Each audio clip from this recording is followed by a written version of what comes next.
വിദേശത്തെയും ഖലിസ്ഥാൻ പ്രസ്ഥാനത്തിന്റെ അടിവേരിറക്കാൻ മൊസദിന്റെ ഓപ്പറേഷൻ ശൈലി സ്വീകരിച്ച് ഇന്ത്യൻ രഹസ്യാന്വേഷണ ഏജൻസിയായ റിസർച്ച് ആൻഡ് അനാലിസിസ് വിംഗ് അഥവാ റോ. ഖലിസ്ഥാൻ ഭീകരവാദികളുടെ തിരിച്ചുവരവിനെ എന്ത് വില കൊടുത്തും തടയാൻ ശ്രമിക്കുന്ന റോ അവരുടെ 3 പ്രധാന നേതാക്കളെയാണ് 3 മാസങ്ങൾക്ക് മുൻപ് അതീവ രഹസ്യമായി വധിച്ചത്. 3 ഭൂഖണ്ഡങ്ങളിലായി റോ നടത്തിയ ഈ ഓപ്പറേഷൻ ഖലിസ്ഥാൻ ഭീകരവാദികൾക്ക് ഏൽപ്പിച്ചതാകട്ടെ കനത്ത തിരിച്ചടിയും.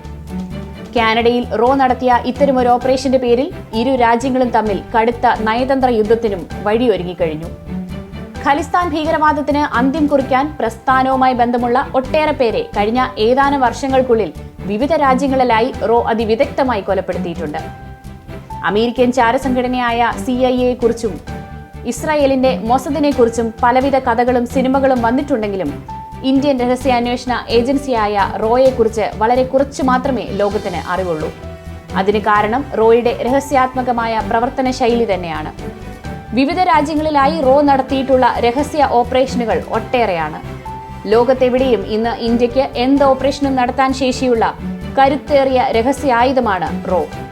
റോയുടെ രഹസ്യ ഓപ്പറേഷനുകളെ കുറിച്ച് കൂടുതൽ അറിയാം. ഞാൻ മീര മേരി ജോസഫ്. ജിയോ റിപ്പോർട്ടറിലേക്ക് സ്വാഗതം.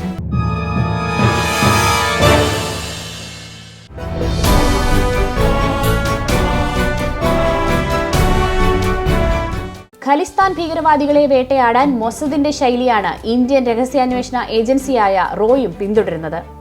ലോകത്തിൽ ഏറ്റവും വലിയ മനുഷ്യവേട്ട നടത്തിയിട്ടുള്ള ഇസ്രായേൽ രഹസ്യാന്വേഷണ ഏജൻസിയാണ് മൊസദ്. 2ാം ലോക മഹായുദ്ധകാലത്ത് ജർമ്മനിയിലെ നാസി ക്യാമ്പുകളിൽ ലക്ഷക്കണക്കിന് ജൂതരെ പീഡിപ്പിച്ച നാസി ഉദ്യോഗസ്ഥരെ തേടി ഇസ്രായേൽ ചാരസംഘടന ലോകമെങ്ങും നടത്തിയ ഓപ്പറേഷനുകൾ പ്രസിദ്ധമാണ്. ഒട്ടേറെ സിനിമകൾക്കും പുസ്തകങ്ങൾക്കും ഇത് പ്രചോദനമാകുകയും ചെയ്തിരുന്നു. തങ്ങളുടെ രാജ്യത്തിനെതിരെ പ്രവർത്തിക്കുന്നവരെ കണ്ടെത്തി അവരെ കൊലപ്പെടുത്താനുള്ള ഹിറ്റ് ലിസ്റ്റ് തയ്യാറാക്കി കൃത്യമായി നിരീക്ഷിച്ച് അനുകൂലമായ സാഹചര്യത്തിൽ കൊലപ്പെടുത്തുകയാണ് മൊസദിന്റെ രീതി. ഓപ്പറേഷൻ നടത്താനുള്ളവർ വിവിധ രാജ്യങ്ങളിൽ നിന്നായി മറ്റു രാജ്യങ്ങളുടെ പാസ്പോർട്ടുകൾ ഉപയോഗിച്ചാണ് ഇരയുടെ സ്ഥലത്ത് എത്തിച്ചേരുക.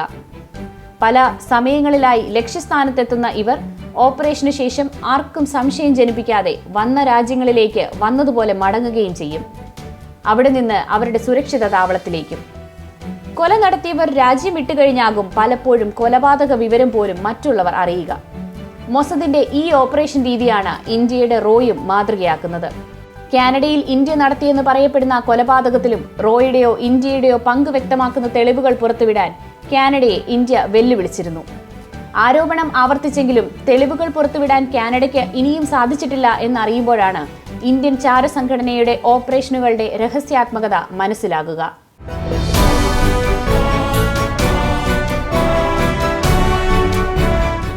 ഇന്ത്യയുടെ ഹൃദയത്തിൽ ഉണങ്ങാത്ത മുറിവ് സമ്മാനിച്ച ഭീകര പ്രസ്ഥാനമാണ് ഖലിസ്ഥാൻ. 1971 ബംഗ്ലാദേശ് യുദ്ധത്തിൽ ഇന്ത്യയോട് ദയനീയമായി പരാജയപ്പെട്ടതോടെ 1000 മുറിവുകളാൽ ഇന്ത്യയെ മുറിവേൽപ്പിച്ച് കൊല്ലുകയെന്ന പാകിസ്ഥാന്റെ നയത്തിന്റെ ഭാഗമായി ശക്തിപ്പെട്ട പ്രസ്ഥാനമാണ് ഖലിസ്ഥാൻ. പാകിസ്ഥാൻ ചാരസംഘടനയായ ഇന്റർ സർവീസ് ഇന്റലിജൻസ് അഥവാ ISI ഖലിസ്ഥാൻവാദികൾക്ക് ആയുധങ്ങളും പരിശീലനവും ഒരുക്കിയതോടെ പഞ്ചാബിൽ 1980കൾ അശാന്തിയുടെ നാളുകളായിരുന്നു. സിഖുകാരുടെ പുണ്യകേന്ദ്രമായ അമൃത്സറിലെ ഗോൾഡൻ ടെമ്പിളിൽ താവളമടിച്ച ജർണീൽ സിംഗ് ഭിന്ദ്രൻവാല എന്ന ഖലിസ്ഥാൻ നേതാവിനെ ഓപ്പറേഷൻ ബ്ലൂ സ്റ്റാറിലൂടെ വധിക്കുകയും രാജ്യമെമ്പാടും ഖലിസ്ഥാൻ തീവ്രവാദികൾക്കായി തിരച്ചിൽ തുടങ്ങുകയും ചെയ്തതോടെ വിഘടനവാദത്തെ നിശബ്ദമാക്കാൻ ഇന്ത്യക്ക് സാധിച്ചിരുന്നു. എന്നാൽ ഓപ്പറേഷൻ ബ്ലൂ സ്റ്റാറിന് ഉത്തരവിട്ട ഇന്ത്യൻ പ്രധാനമന്ത്രി ഇന്ദിരാഗാന്ധിയെ ഖലിസ്ഥാൻ അനുകൂലികൾ വെടിവെച്ച് കൊന്നതോടെ ഖലിസ്ഥാൻ ഭീകരവാദികൾക്കെതിരെയും സിഖ് സമുദായത്തിനെതിരെയും രാജ്യമെങ്ങും ആക്രമണങ്ങളും അറസ്റ്റുകളും ഉണ്ടായി. ഭിന്ദ്രൻവാലയുടെ മരണത്തിന് വർഷങ്ങൾക്ക് ശേഷം KPS ഗിൽ എന്ന ശക്തനായ പഞ്ചാബ് DGPയുടെ നടപടികളും തുടർച്ചയായ അറസ്റ്റുകളും ഖലിസ്ഥാൻ എന്ന ഭീകരവാദ സംഘടനയുടെ വേരുകൾ അറുത്തിരുന്നു. ഇതോടെ ഇന്ത്യയിലുണ്ടായിരുന്ന ഖലിസ്ഥാൻവാദികൾ അമേരിക്ക, കാനഡ, ഇംഗ്ലണ്ട്, ഓസ്ട്രേലിയ തുടങ്ങിയ രാജ്യങ്ങളിൽ രാഷ്ട്രീയ അഭയം തേടുകയും ചെയ്തു. ഖലിസ്ഥാൻ ഭീകരവാദികൾക്ക് വളർന്നു പന്തലിക്കാൻ ഈ രാജ്യങ്ങൾ അവസരവും ഒരുക്കി. പിന്നീട് ഒട്ടേറെ പേർ ഈ രാജ്യങ്ങളിൽ പൗരത്വം ലഭിക്കാനായി ഖലിസ്ഥാൻവാദിയാണെന്ന് കള്ളം പറഞ്ഞ് രാഷ്ട്രീയ അഭയം തേടുകയും ചെയ്തിട്ടുണ്ട്.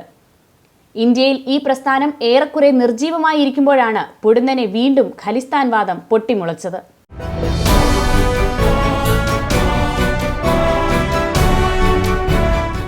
കഴിഞ്ഞ ഏതാനും വർഷങ്ങളായി ഇന്ത്യയിൽ പ്രവർത്തനം പുനരുജ്ജീവിപ്പിക്കാൻ ഖലിസ്ഥാൻ തീവ്രവാദികൾ ശ്രമിച്ചുകൊണ്ടിരിക്കുകയായിരുന്നു. ഇന്ത്യയെ ഇളക്കിമറിച്ച കർഷക സമരത്തിന്റെ പിൻപറ്റി ഖലിസ്ഥാൻവാദികൾ സജീവമാകുന്നത് ഇന്ത്യൻ രഹസ്യാന്വേഷണ ഏജൻസികളുടെയും ശ്രദ്ധയിൽപ്പെട്ടിരുന്നു.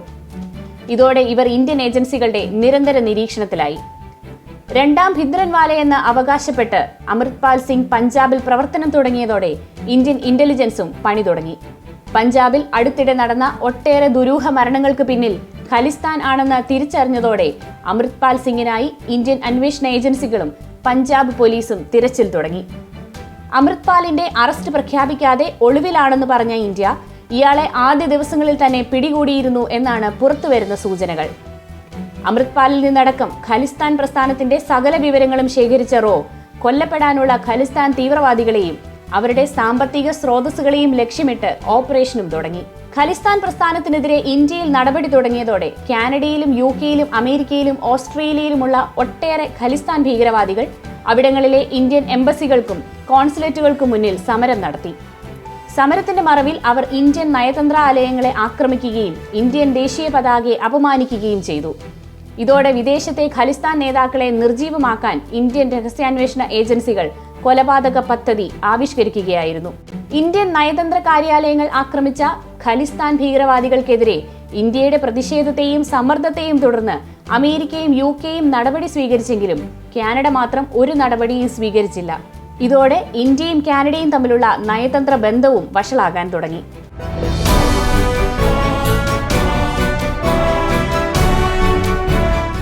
ഇന്ത്യ 10 ലക്ഷം രൂപ വിലയിടുകയും പിടികിട്ടാപ്പുള്ളികളായ 40 ഭീകരരുടെ പട്ടികയിൽ ഉൾപ്പെടുത്തുകയും ചെയ്ത ഹർദീപ് സിംഗ് നിജ്ജാറിന്റെ കൊലപാതകമാണ് ഇന്ത്യ കാനഡ ബന്ധം ഇത്രമേൽ വഷളാക്കിയത്. ജൂൺ 18-നാണ് ഖലിസ്ഥാൻ ടൈഗർ ഫോഴ്സിന്റെ അഥവാ KTF-ന്റെ കാനഡയിലെ തലവനായ നിജ്ജാർ കൊല്ലപ്പെട്ടത്. കാനഡ US അതിർത്തിയിലെ സറയിൽ ഗുരുനാനാക്ക് സിഖ് ഗുരുദ്വാര സാഹിബിന് പുറത്ത് നിർത്തിയിട്ടിരുന്ന കാറിൽ തലയ്ക്ക് വെടിയേറ്റ നിലയിലാണ് മൃതദേഹം കണ്ടെത്തിയത്. 2 അജ്ഞാതരാണ് വെടിവെച്ചതെന്നും നിജ്ജാർ തൽക്ഷണം മരിച്ചുവെന്നാണ് റിപ്പോർട്ട്. പഞ്ചാബ് ജലന്ധർ സ്വദേശിയായ നിജ്ജാർ 1997-ലാണ് കാനഡയിലേക്ക് കുടിയേറിയത്. വ്യാജ പാസ്പോർട്ട് ഉപയോഗിച്ചായിരുന്നു യാത്ര. 2007-ൽ ലൂധിയാനയിൽ 6 പേർ കൊല്ലപ്പെട്ട ബോംബ് സ്ഫോടനത്തിലടക്കം പ്രതിയാണ്. 2013-ൽ പാകിസ്ഥാനിലെ KTF തലവൻ ജഗ്ദാർ സിംഗ് താരയെ നിജ്ജാർ സന്ദർശിച്ചു. 2015-ൽ പാക് ചാരസംഘടനയായ ISI നിജ്ജാറിന് ആയുധ പരിശീലനം നൽകിയെന്ന് ഇന്ത്യൻ രഹസ്യാന്വേഷണ വിഭാഗം കണ്ടെത്തിയിരുന്നു. ഇന്ത്യയിൽ ഭീകരാക്രമണത്തിനായി നിജ്ജാറിന്റെ നേതൃത്വത്തിൽ കാനഡയിൽ പദ്ധതിയിടുന്നുണ്ടെന്ന് 2016-ൽ കേന്ദ്ര സർക്കാർ കാനഡയ്ക്ക് ജാഗ്രതാ നിർദ്ദേശവും നൽകിയിരുന്നു.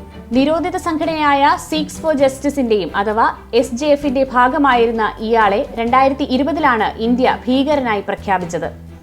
ജലന്ധറിൽ 2021-ൽ ഹിന്ദു സന്യാസിയെ വധിച്ച കേസിലാണ് ഇന്ത്യൻ ദേശീയ അന്വേഷണ ഏജൻസി അഥവാ NIA നിജ്ജാറിന്റെ തലയ്ക്ക് 10 ലക്ഷം രൂപ വിലയിട്ടത്.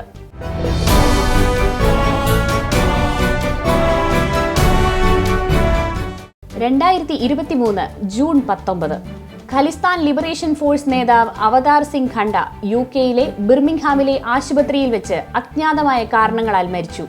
വിഷബാധയേറ്റോ രക്താർബുദത്തെ തുടർന്നോ ആണ് മരണമെന്നാണ് റിപ്പോർട്ടുകൾ.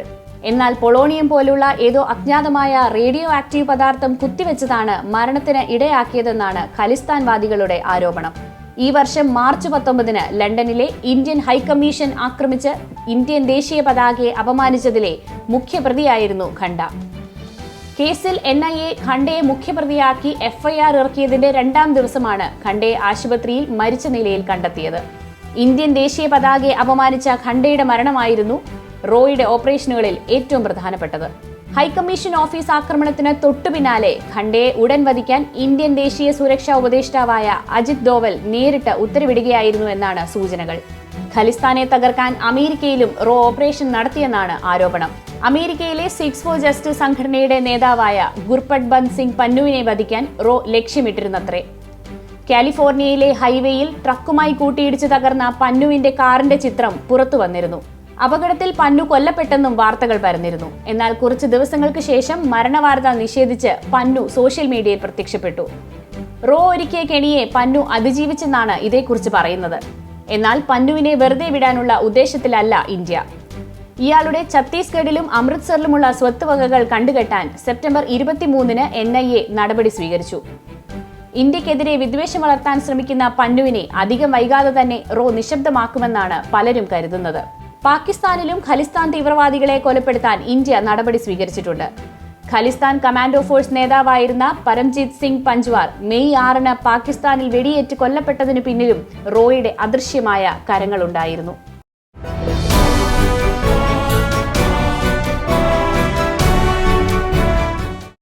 ഖലിസ്ഥാൻ തീവ്രവാദികൾ മാത്രമല്ല, ഒട്ടേറെ പാകിസ്ഥാൻ ഭീകരരും അടുത്തിടെ ദുരൂഹമായ സാഹചര്യങ്ങളിൽ കൊല്ലപ്പെട്ടിരുന്നു. 1999 ഡിസംബർ 24-ന് ഇന്ത്യൻ എയർലൈൻസ് വിമാനമായ IC-814 വിമാനം നേപ്പാളിലെ കാഠ്മണ്ഡുവിൽ നിന്ന് അഫ്ഗാനിസ്ഥാനിലേക്ക് തട്ടിക്കൊണ്ടുപോയ തീവ്രവാദികളെയും റോ അടുത്തിടെ പിന്തുടർന്ന് വധിച്ചിരുന്നു. വിമാനത്തിലെ യാത്രക്കാരെ മോചിപ്പിക്കാൻ 3 കൊടും തീവ്രവാദികളെ മോചിപ്പിക്കേണ്ടി വന്നത് രാജ്യാന്തര തലത്തിൽ ഇന്ത്യക്ക് കനത്ത നാണക്കേട് സൃഷ്ടിച്ചിരുന്നു. അന്നു മുതൽ കണക്ക് വീട്ടാൻ റോ കാത്തിരിക്കുകയായിരുന്നു. 5 പേരടങ്ങുന്ന വിമാന റാഞ്ചികളുടെ സംഘത്തിലെ സഹൂർ മിസ്ത്രി കഴിഞ്ഞ വർഷം മാർച്ചിൽ കറാച്ചിയിൽ അജ്ഞാതരുടെ വെടിയേറ്റ് കൊല്ലപ്പെട്ടിരുന്നു. ഇതോടെ ഈ സംഘത്തിലെ 3 പേർ കൊല്ലപ്പെട്ടതായാണ് റിപ്പോർട്ടുകൾ. 1985-ൽ എയർ ഇന്ത്യ വിമാനത്തിൽ ബോംബ് വെച്ച രിപുദമൻ സിംഗ് മാലിക് കാനഡയിലെ സറയിൽ കഴിഞ്ഞ വർഷം ജൂലൈയിൽ അജ്ഞാതരുടെ വെടിയേറ്റ് കൊല്ലപ്പെട്ടിരുന്നു. പഞ്ചാബ് മൊഹാലിയിലെ പോലീസ് ഹെഡ്ക്വാർട്ടേഴ്സ് ആക്രമിച്ച കേസിലെ പ്രതിയായ ഹർവിന്ദർ സിംഗ് സന്ധു 2022 നവംബറിൽ പാകിസ്ഥാനിലെ ആശുപത്രിയിൽ മരുന്ന് അധികമായി ഉള്ളിൽ ചെന്നതിനെ തുടർന്ന് മരിച്ചു. ഹിസ്ബുൾ മുജാഹിദ്ദീൻ കമാൻഡറായ ബഷീർ അഹമ്മദ് പീർ ഈ വർഷം ഫെബ്രുവരി 20-ന് റാവൽപിണ്ടിയിൽ വെച്ച് അജ്ഞാതരുടെ വെടിയേറ്റ് കൊല്ലപ്പെട്ടു. ജമ്മു കാശ്മീരിലെ കുപ്വാര സ്വദേശിയായിരുന്ന ബഷീർ അഹമ്മദ് പുതുതായി റിക്രൂട്ട് ചെയ്യുന്ന തീവ്രവാദികളുടെ പരിശീലനത്തിന്റെ ചുമതല വഹിച്ചിരുന്നു. പാക് ഭീകര സംഘടനയായ അൽ ബദാറിലെ കമാൻഡറായ സെയ്ദ് ഖാലിദ് റാസ ഈ വർഷം ഫെബ്രുവരി 27-ന് കറാച്ചിയിൽ സ്വന്തം വീടിന് പുറത്തുവെച്ച് വെടിയേറ്റ് കൊല്ലപ്പെട്ടതിന് പിന്നിൽ റോയുടെ സാന്നിധ്യമുണ്ട്. 1968 സെപ്റ്റംബർ 21-ന് ജന്മമെടുത്തതു മുതൽ ഇന്ത്യയുടെ ശത്രുക്കളെ നിശബ്ദരാക്കാൻ റോ നടപടി തുടങ്ങിയിരുന്നു. മുൻകാലങ്ങളിൽ വളരെ അടിയന്തര ഘട്ടങ്ങളിൽ മാത്രമേ റോ ശത്രുവിന്റെ ജീവൻ എടുത്തിരുന്നുള്ളൂ. എന്നാൽ ആധുനിക കാലത്ത് സാമ്പത്തികമായും സൈനികമായും ഇന്ത്യ ശക്തി ആർജിക്കുകയും ആഗോള ശാക്തിക ചേരിയിൽ സ്വന്തം ഇടം കണ്ടെത്തുകയും ചെയ്തതോടെ ഇന്ത്യൻ ചാരസംഘടനയ്ക്ക് കൂടുതൽ പ്രവർത്തന സ്വാതന്ത്ര്യം കൈവന്നിട്ടുണ്ട്. ഇതോടെ രാജ്യത്തിന്റെ ശത്രുക്കൾക്കെതിരെ കൊലപാതകം ഉൾപ്പെടെയുള്ള രഹസ്യ ഓപ്പറേഷൻ നടത്താൻ ഇന്ന് റോയ്ക്ക് സാധിക്കുന്നുണ്ട്. ഇന്ത്യൻ ജെയിംസ് ബോണ്ട് എന്നറിയപ്പെടുന്ന അജിത് ഡോവൽ ദേശീയ സുരക്ഷാ ഉപദേഷ്ടാവായി ചുമതലയേറ്റതോടെ ശത്രുക്കൾക്കെതിരെ തുറന്ന സമരത്തിന് റോ ഒരുങ്ങിക്കഴിഞ്ഞു. റോയുടെ ഹിറ്റ് ലിസ്റ്റിൽ ഉൾപ്പെട്ട് കൊല്ലപ്പെട്ട തീവ്രവാദികളുടെ കണക്കെടുത്താൽ അത് ഇനിയും നീണ്ടുപോകും. കൊല്ലപ്പെടാനുള്ളവരുടെ പട്ടികയുടെ നീളവും കൂടുതലാണ്. അതിനാൽ തന്നെ അജ്ഞാതമായ കൊലപാതകങ്ങളും ദുരൂഹമായ മരണങ്ങളും ഇനിയും തുടർന്നുകൊണ്ടേയിരിക്കും. ഇന്ത്യൻ രഹസ്യാന്വേഷണ ഏജൻസിയായ റോയെ അജിത് ഡോവൽ പുതിയ മൊസദാക്കി മാറ്റുമോ? നിങ്ങളുടെ അഭിപ്രായങ്ങളും നിർദ്ദേശങ്ങളും താഴെ കമന്റ് ബോക്സിൽ രേഖപ്പെടുത്തുമല്ലോ. വീഡിയോ ഇഷ്ടമായാൽ ലൈക്ക് ചെയ്യാനും ചാനൽ സബ്സ്ക്രൈബ് ചെയ്യാനും മറക്കരുതേ. മറ്റൊരു വീഡിയോയുമായി വീണ്ടും കാണാം. നന്ദി.